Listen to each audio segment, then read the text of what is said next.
D'après 2 Thessaloniciens 2, 3, 4, un homme de péché viendra au dernier jour pour s'opposer et s'élever au-dessus de tout ce qu'on appelle Dieu. En Daniel 7, on peut lire une vision dans laquelle Daniel a vu 4 bêtes qui représentent des royaumes jouant chacun un rôle important dans le dessein prophétique de Dieu. La quatrième bête est décrite comme redoutable, terrible, extraordinairement puissante et différente de celles qui l'auront précédée. Elle a aussi une petite corne qui en arrache d'autres. Cette petite corne est souvent identifiée à l'Antéchrist. Le verset 27 dit, par ses paroles, il s'opposera au Très-Haut. Il opprimera les très saints du Très-Haut et projettera de changer les temps et la loi.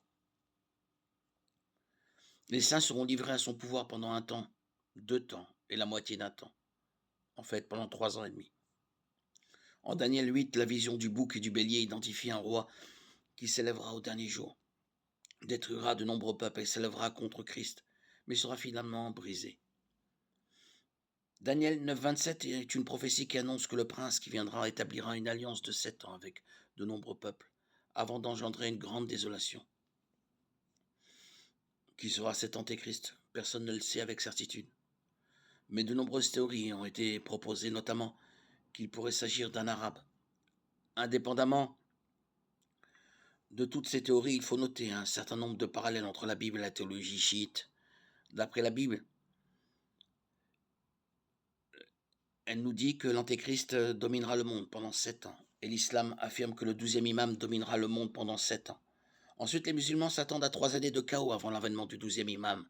Et la Bible parle de 3 années et demie de tribulation avant que l'antéchrist ne se révèle en profanant le temple juif. Enfin, l'antéchrist est décrit comme un séducteur qui affirmera être porteur de paix, mais n'apportera en fait que la guerre. De même, le 12e imam est censé apporter la paix moyennant une guerre massive avec le reste du monde. L'antéchrist sera-t-il musulman? Dieu seul le sait. Y a-t-il des liens entre l'eschatologie islamique et l'eschatologie chrétienne? Il est clair qu'il semble y avoir des corrélations directes qui donnent l'impression de dire le récit d'une grande bataille, d'abord du point de vue du perdant qui cherche à sauver la face, puis de celui du vainqueur.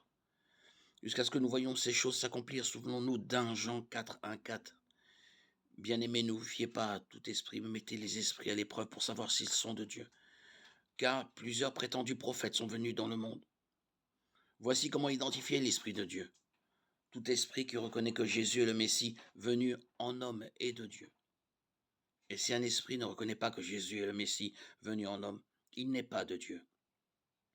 C'est l'esprit de l'Antichrist. Vous avez appris sa venue, et maintenant déjà il est dans le monde.